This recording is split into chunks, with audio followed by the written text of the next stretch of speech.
Welcome to another and final episode of CrossTalk, 6th Plymouth District, being joined by your one-time 6th Plymouth District State Representative, Josh Cutler, who has taken on a new title with the state, the Undersecretary of Apprenticeship, Work-Based Learning, and Policy for the Executive Office of Labor and Workforce Development. Undersecretary, how are you today? Hi, Kevin. I'm doing great. Thank you. So technically, it's Undersecretary of Labor and Workforce Development. Is that right? Sure. I'll respond to anything. That's fine. Okay. I feel like, this is our season finale in a way. So I do feel some pressure here because, most good, shows that have had a long run, and we've had a long run. You go back over a decade, we've been on the air here. That's longer than most, Netflix series run. And so I feel like, for our season finale, we need to kind of have some kind of, denouement or, like surprise ending or something really, some dramatic turn. I've been just rewatching, not to get off track here, but I mean, rewatching The Sopranos over the last, month. I watched it obviously when it was first on the air, but just, was kind of rewatching it all and enjoying it. And just rewatched the final episode for folks who, I assume most folks are aware. The last episode, they kind of leave you, sitting in the diner there with the cliffhanger.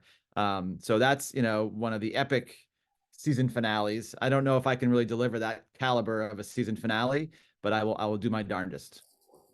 Well, let's first talk a little bit about your time as state representative. What have been some of your fondest moments? Well, yeah, thank you. That's a simple question. It's a hard question to answer. Sure. So I guess first I would just say, it's been a tremendous honor to serve in this role for the past, 11 years plus. I would say it's the greatest professional honor of my career was to serve as our state representative and represent the folks in Hanson and the rest of the towns in my district. I love the job. Wouldn't have left, but for a great opportunity came along that would give me a chance to kind of continue to serve, but in a slightly different way. But I feel like I'm leaving the district behind in a good place. And I'm really proud of some of the accomplishments that we're able to reach, working together in a bipartisan way. I think we with great teamwork and great staff as well. We've talked about a number of these issues over the course of our 6th Plymouth District crosstalks over the last period of time. But some things that kind of come to mind, Kevin. Number one, I think of I think of the bill that we were able to pass to help families struggling to pay for insurance coverage for illnesses. It's an illness called Pandas PANS, which impact many families with adolescents. Some were facing staggering out of pocket health insurance costs to treat their adolescents who are suffering from this. Even with doctor recommended care, insurance companies were oftentimes refusing to cover it. And we battled the insurance companies, and we had a great coalition that we put together, and we got the law changed, and we mandated that insurance companies cover this illness and ensure that these families would not have to pay out of pocket or remortgage their homes or slap down their credit cards just to pay for basic medical care for their kids. So I'm really proud of that because it's something that really is a life-changing kind of thing, and it wasn't easy to get done. And we had a really broad coalition of folks that were working together to accomplish that. So that certainly comes to mind. A lot of the things I worked on were things that came from constituents. I'll give you a good example. Really proud of the work we did on the Energy Save Act, which was the first update to our state's energy efficiency standards in over a generation, ensuring that the consumer products that we use consume less energy, less water, and save money. And that really was as a result of Marianne Damasio, a constituent from Hanson, and her team that were spearheading this effort through the Appliance Standards Efficiency Project. I may have that acronym off.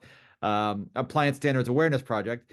And we worked together and again built up a coalition of environmental advocates, folks from the business community, our utility companies, and we all sat down at the table and worked together and came up with this bill known as the Energy Save Act, and we're able to get that signed into law, and it's on the books today. And so that means the next time you go to Home Depot or Lowe's or your local hardware store to buy, regular consumer appliance, you're going to find more energy efficient options. And so I'm really proud of what we're able to do there. Also, we did a lot of work in the disability space, trying to remove hurdles and ensure that folks from all walks of life, folks who have disabilities, can fully participate in all aspects of society, and most, specifically have an opportunity for meaningful work. Having a job and a career, I think, is the ticket to, for everything. And so making sure that we can remove barriers to employment for people with disabilities is something I did a lot of work on, and I'm proud of. We were able to make some significant strides in that regard. For example, I wrote and we helped pass a new disability hiring tax credit for employers. Very generous tax credit, up to $5,000 for an employer to hire an individual with a disability and then to keep them employed. So that was something that we think will help to spur further employment.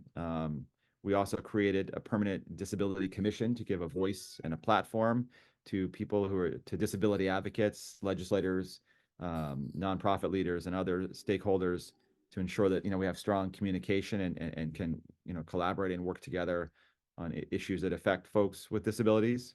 We also passed Nikki's Law, which is a landmark piece of legislation that helps to protect the disabled from abusive caretakers. Creates a registry. So that's on the books now too. That's been in place for a couple of years now. So those are a few of the examples of some of the work we've done in the disability space, but I'm really proud of that. Also, just to give you another example, Kevin, again, an issue that was came to me from a constituent, this one in Duxbury.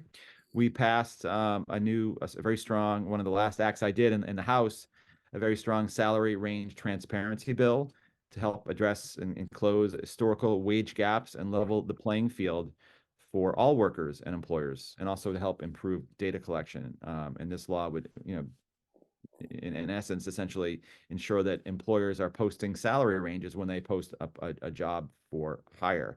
It's a common sense practice that many employers already do. And so ensuring that that's the case across the board will really help job seekers and also to employers to make sure that they're talking the same language in terms of salary ranges. And we know that this can be a great tool to help reduce our wage gap. So that was passed just this past year, and I'm very proud of the work on that. And I'll give you just one more local example. I know you probably have some other questions, but going back a little bit longer in my tenure, one of the things I was proud to work on early on was restoring our weekend commuter rail service. Folks may recall, we have a station here in Hanson. May recall that previously we were one of the few regions of the state that lost our weekend commuter rail service back, going back over a decade ago now. And so we worked together again, with other legislators on a bipartisan basis and other stakeholders to try to restore our weekend service. We didn't think it was fair that our region of the state was singled out in this way. And so we were successful, and we now have restored our weekend commuter rail service. And that's, a big boon to, I heard from college students who wanted to, come home for the weekend, and having that was a lifeline, or individuals that maybe have, non-traditional work schedules, people who work, the second shift or a third shift, or might work on weekends, nurses and other folks who have different types of schedules, that having the weekend service was really important to them. And so we were able to band together and fight and get that restored. So those are just a few examples. I think, and I don't want to boast. I mean, these are all things that came together because we brought people together and were able to form coalitions and advocate and lead and make positive change. And I'm proud of that, and proud of the legacy that we'll leave behind. It's interesting to note that you had talked about the wage equality, and it was, I think, one of the couple of times that we brought our cameras, WHCA brought their cameras up to the State House. And I believe that day, and this is pre-pandemic, when you were meeting with Megan Driscoll and talking about that bill that you said that you were able to pass in regards to, wage transparency. So it's interesting that to kind of see the lineage and what you've been able to do during your time.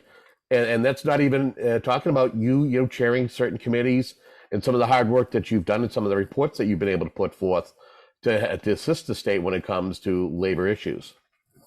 Yeah, no, I remember finally when they bringing the cameras in to the State House a few times. Yep. I think over the course of the last decade, I think we filmed one of the episodes on location there, as I recall. Yep. And I appreciate the good work that you guys do here in community access to bring those stories and bring those, you know, those to light, because that really, you know, is playing an invaluable service in the community, and it's a great way for, you know, for me as a legislator, as a former legislator now, to kind of have a chance to communicate what's going on.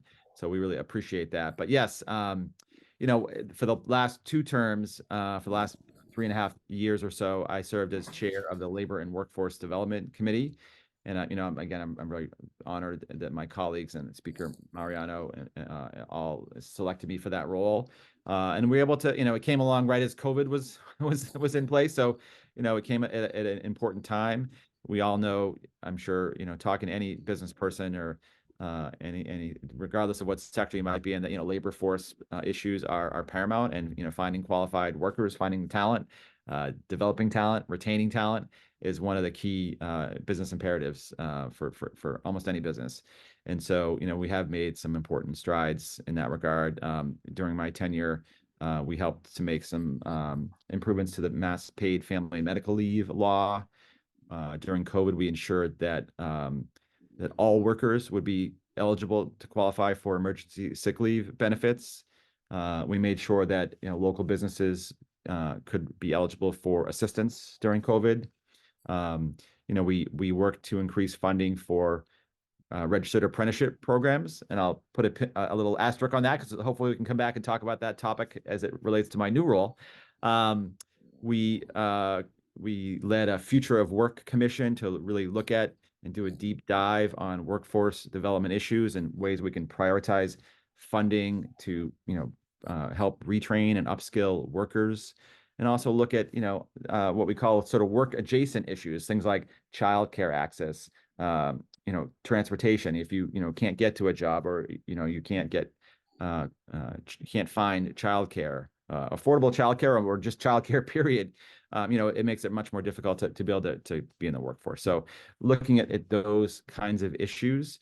So that was really rewarding experience to have an opportunity as the chair of the committee to work with a great team of legislators and staff to kind of really dive into some of those issues. So I'm really proud of that work too. And I want to, while we're chatting about this, just make sure viewers know that while I am now out of the legislature and in my new role, and I'm happy to chat about that, my team remains there, and we have a great staff. And if people do have constituent assistance that, you know, excuse me, constituent cases that they need assistance with, they can still call the office. They can still email. Folks are still there, and we'll be glad to help. And we've also partnered up with our fellow legislators in Hanson. That would be Senator Mike Brady or Representative Dave DeCoste, and the other towns I represent. There's other legislators we're working with as well, and working closely with them to make sure that, you know, the needs of the towns continue to be well represented, and that the constituents and the residents of the towns can be assured that there's always someone on the other phone or other side of the email or so forth that's there to help. And again, that's when we ask me, you know, in the beginning, what I'm proud of, I think at the end of the day, it's really about helping people. That's what this job has been about. And a lot of the best work we did are probably things we can't really talk about. You know, when people called and had a problem, they needed to solve it. And we did our best always, you know, to go the extra mile to help people help make that connection and solve people's problems. And that's something I'm particularly proud of as well. Yeah, and an honorable mention to Cole Angley. I believe he's still heading up your staff. He has done a tremendous job over the years serving with you and you know, being the leader of your staff. So a tip of the cap. And anytime I've had questions, he's been there to either assist or connect me to you quickly to be able to kind of get to the bottom of something. Yeah, we've had Cole's been fantastic. Many folks know Cole.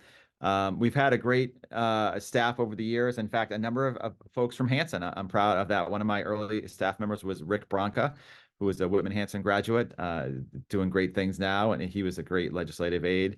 Also have Cooper Leonard, another Whitman-Hanson graduate who served with me, is now doing great stuff. You can actually hear him on the radio. He does baseball talk on the local radio station. Christina Rogers, another Whitman Hanson graduate, was a legislative aide and then researcher. She's still a researcher for the committee.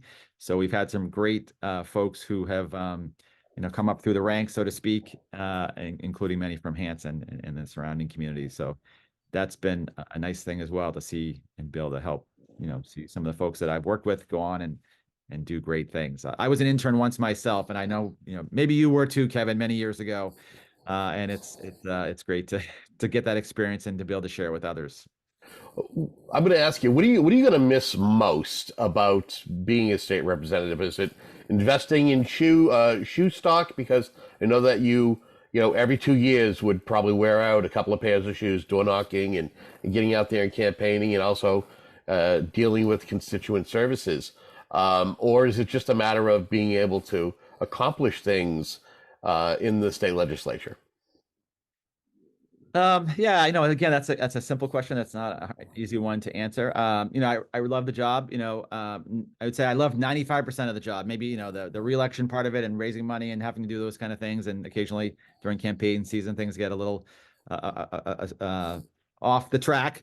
But I really love the job and always tried to work and bring folks together and enjoyed working with people across the aisle, Democrat, Republican, you name it. So it was a great experience for me. The good news, though, Kevin, is I feel like I'm not that far away from that. And, one of the reasons why I accepted this position working for Governor Healey is that it would allow me to continue doing some of this same work. Obviously, in the executive branch as opposed to the legislative branch.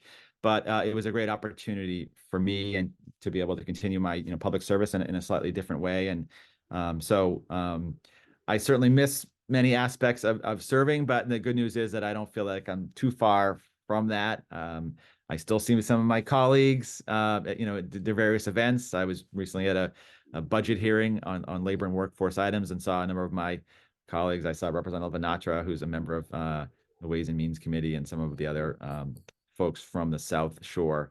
So I'm thankfully I'm not too far away and still here to help and be able to work on policy that relates to our labor and workforce issues. And so I'm glad that I think I would miss it even more if I'd gone and done something very dramatically different. That would be, I think, a lot harder transition, but it's been a pretty good transition, I'd say.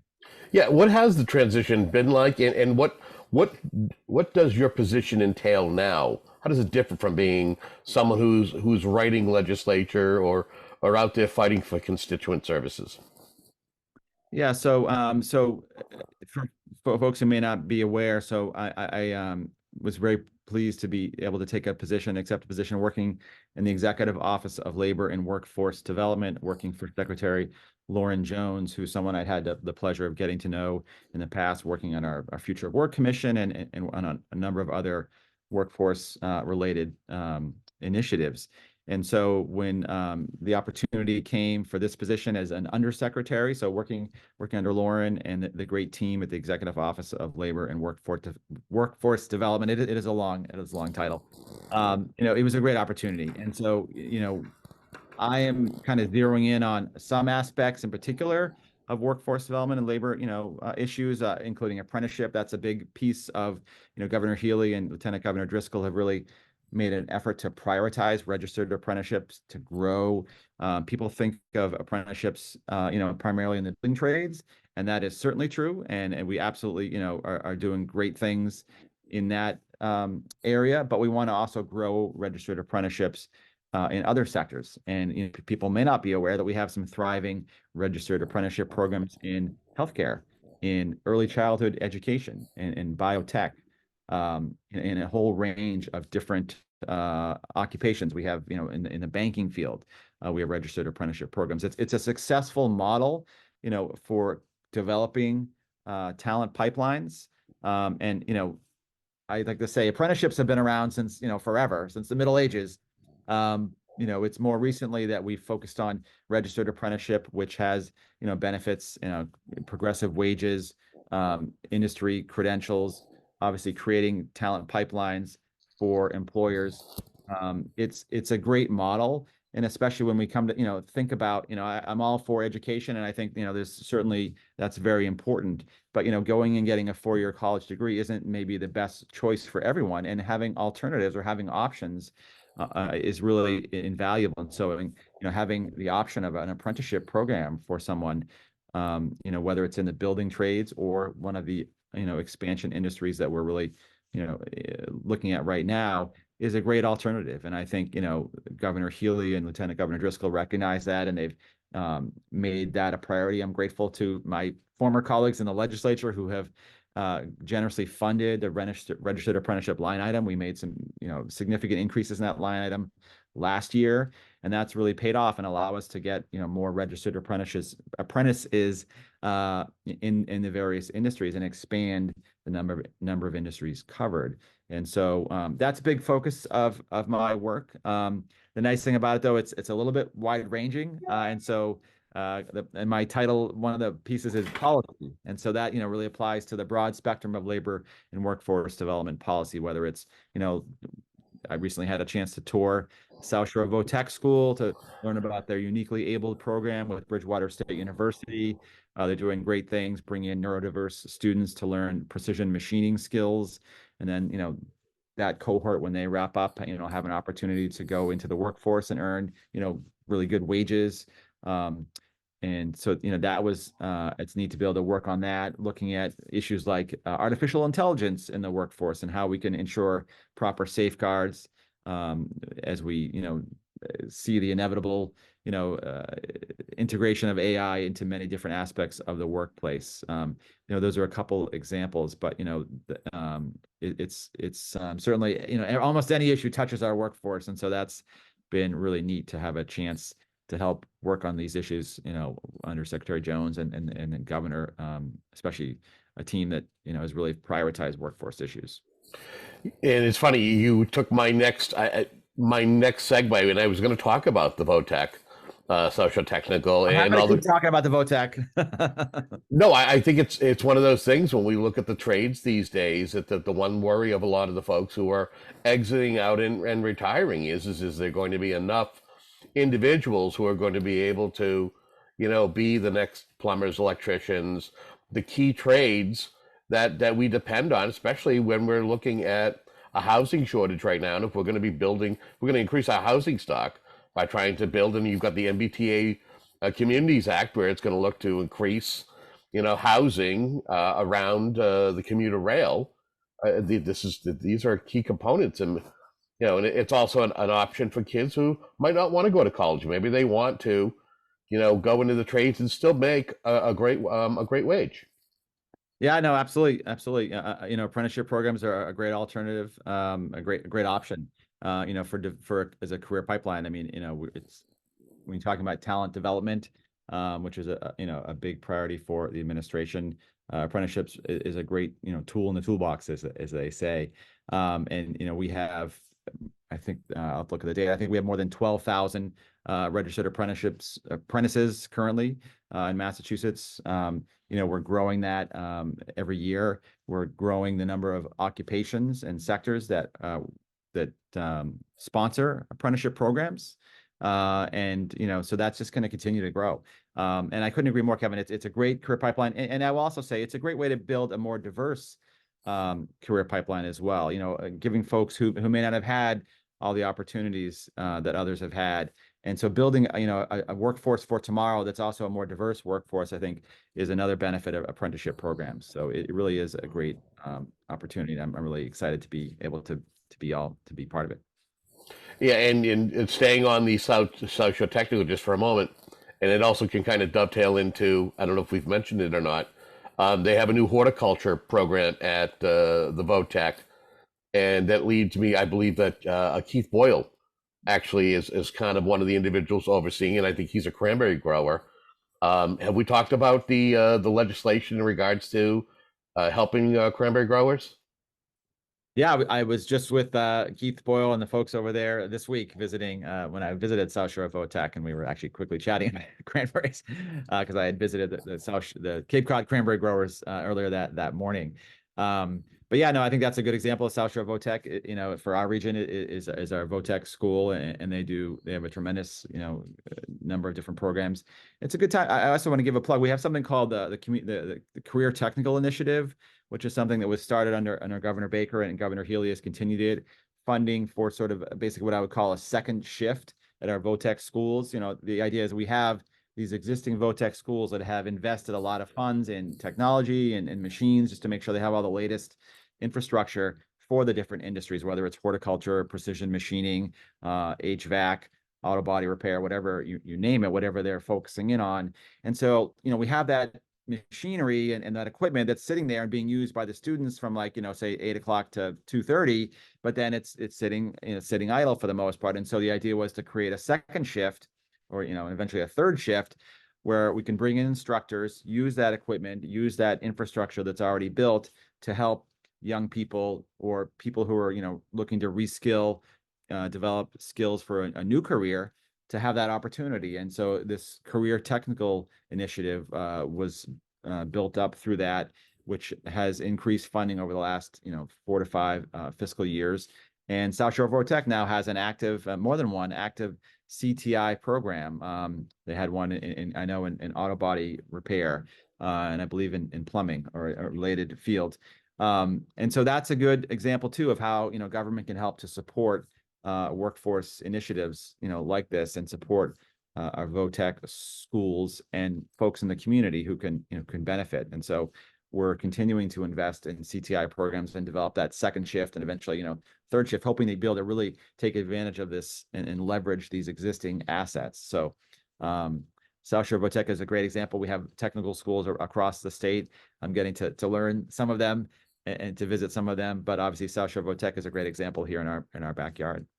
And if folks are just tuning in, whether you know it or not, but Massachusetts is the nation's #2 grower of cranberries, just behind Wisconsin. It's a little known factoid we throw out there.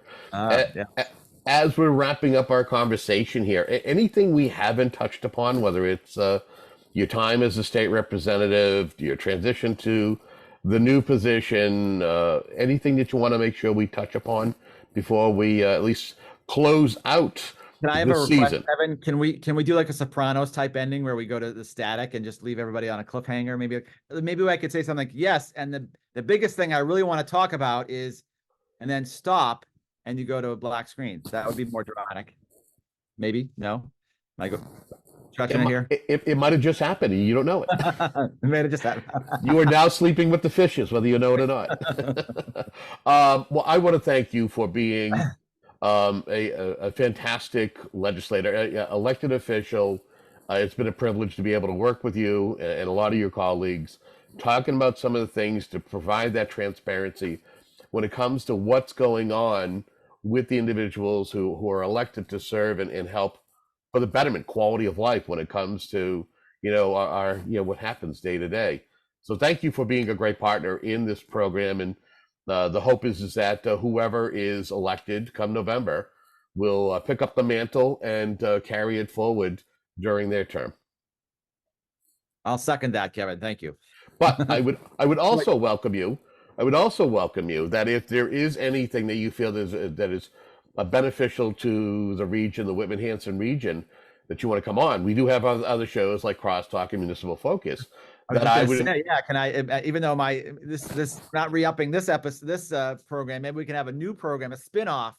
What do they call it? Like when you have I guess it's a spin-off, right? Yeah, So, like Happy Days, and I'm kind of dating myself here. Happy Days had Laverne and Shirley, stuff like that. Well, even The Sopranos, I keep going The Sopranos. They had that prequel. You know, I didn't actually see the prequel, so I don't know if that was a good movie or not. But anyway, yes, we could have a spin-off. Yeah, we can do CrossTalk Undersecretary style. I don't know. We need a snappier name, but we'll work on that. We'll work on that. But you are welcome anytime on any media platform that I'm doing to be able to kind of talk about some of the great things that are happening, in the Executive Office of Labor and Workforce Development. Great. Thank you very much. You got it. And that does it for this episode of CrossTalk 6th Plymouth District. On with the static.